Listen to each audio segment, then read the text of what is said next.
Market worries about Federal Reserve independence grow, pushing up longer US bond yields. And the Reserve Bank of Australia's August meeting minutes support another rate cut in Australia. That's coming up in our 5 Things in 5 Minutes on Wednesday, August the 27th. And in our deep dive interview, ANZ Group Chief Economist Richard Yetsenga looks at how developed economies are grappling with low birth rates. When you start with a high level of debt, the nominal value of the debt is fixed. This is going to be an increasingly pernicious kind of constraint on the way economies perform.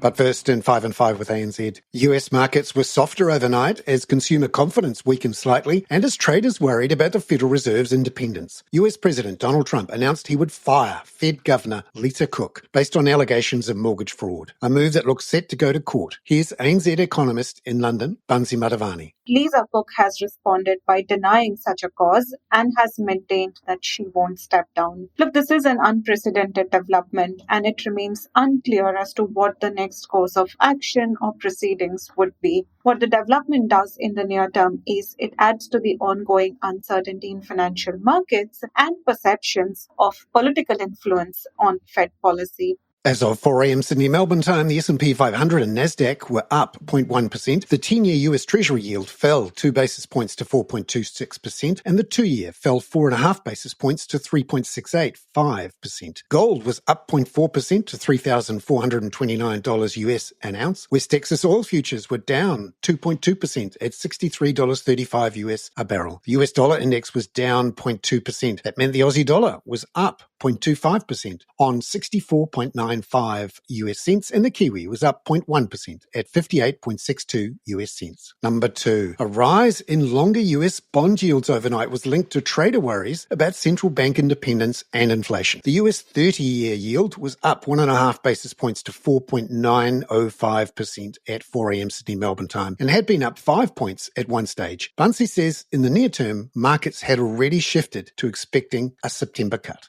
Focusing on the macro outlook, the landscape is one that of a weak labour market, and our baseline assumption is that tariff-driven inflation will be one-off. So on those bases, we still maintain our FOMC view that the Fed will resume cutting rates at its September meeting.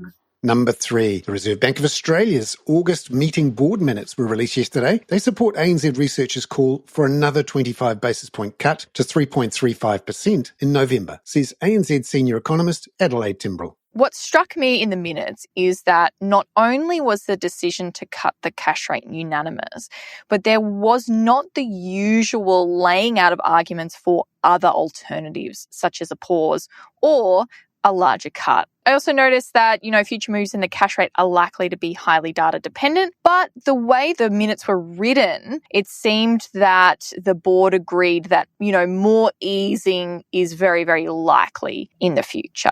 Number 4, the RBA board also felt there has been no discernible impact of global uncertainty on indicators such as business and consumer confidence, according to Adelaide. The Reserve Bank Board looked to the staff forecast about the global backdrop and noticed that any effects of increased trade policy uncertainty on spending were expected to become evident from later this year, and even then were expected to be modest. Although uncertainty in the global economy has remained, it is less than it was in the May staff forecast. So even though there's a higher average tariff level than the kind of average set of possibilities in May, there's also less uncertainty there. Number 5. Australian consumer confidence was affected last week, though, as all sub-indices fell, according to the ANZ Roy Morgan measure. Headline confidence fell 3.4 points to 88.8. ANZ economist Maddie Dunk says the 4-week average is still at its second highest level in 3 years. Consumer confidence does continue to trend upwards. And a lot of the fundamentals of the Australian economy do support an upwards movement in ANZ Roy Morgan consumer confidence. If you think about household balance sheets, they're still looking very strong. We're seeing that real household disposable incomes are trending upwards. Inflation has moderated and the labour market remains tight. So all of these things should support households.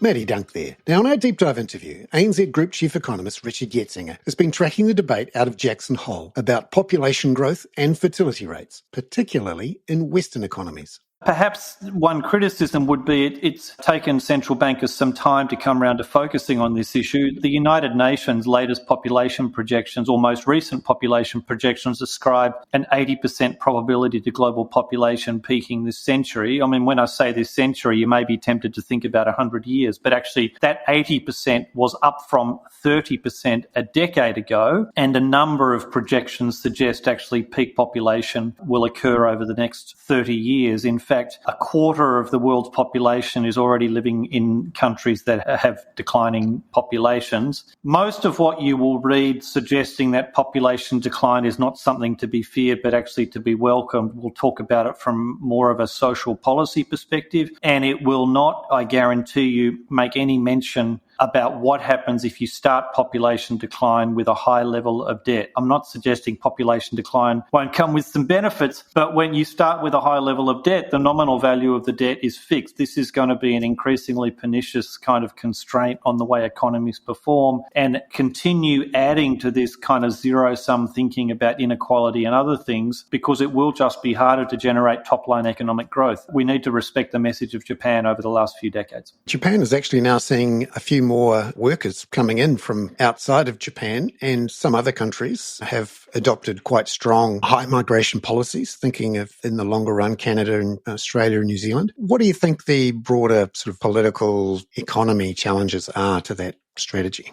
Well, Japan's getting around to, I think, having a larger immigrant workforce, which is obviously better for economic outcomes, but it's also been after a long period of quite stagnant property prices. For the Anglo-Saxon economies who've had these successful immigrant-style economies to switch more actively to even more immigration as birth rates decline is running into this already very vexing problem of housing affordability. Sceptical that we can build our way to new housing affordability. I think increasingly we'll be talking about kind of the allocation of housing or the distribution of housing. And so I am sceptical that we'll be able to see a further increase in immigration. In fact, the pressure seems to be a bit the other way. Yeah, because there are some economies like China's, and not India's yet, but in theory, some of these really big scale economies where it will be incredibly difficult to actually move the needle with migration. Well, the world can't import workers, of course, and in fact in India the birth rate is now below 2, so India doesn't have a demographic headwind yet, but it's almost certainly coming down the pipe at some point. India has 10 or 15 years to really leverage its positive demographics before it too starts to face a situation that you're seeing in a range of other economies. And in fact, China as a discussion point, the birth rate in China has been below 2 for more than 30 years, and really only now has the popular discourse really got onto this idea about what population decline looks like. And what it looks like is much more effort around productivity, which it's not easy, as we know. And just finally, how do central banks deal with this or approach it? Because in theory, they're not about changing the long-term trajectory for growth, but managing the cycle. What should central banks do or not do? I mean, monetary policy is what they call, neutral. The concept is it doesn't affect structural dynamics in the economy. It only affects the cycle. I mean, I don't think that's quite true. And certainly over time, I would expect monetary policy to be drawn into this discussion about the way it plays its role and whether it acts in ways which may help or hinder some of these adjustments that we need to undertake. But maybe Exhibit B is we're already seeing this as migration has slowed in Australia. The kind of break-even rate of employment growth has come down. The Fed's now talking about this in the US. You can't just look at top-line employment growth as a measure of how robust the economy is because the supply side is also slowing. So actually we've seen employment growth in the US come down quite a lot, and the unemployment rate has stayed relatively stable, reflecting the balance between those two things. Increasingly, I think certainly the popular commentary will need to get away from the idea that kind of there is a number of employment growth which is consistent with balance. That will tend to come down over time as these demographic factors come to weigh. Richard Yetsenga there. I'm Bernard Hickey. That was 5 and 5 with ANZ for Wednesday, August the 27th. Catch you tomorrow with analysis of Australia's July inflation data out later today.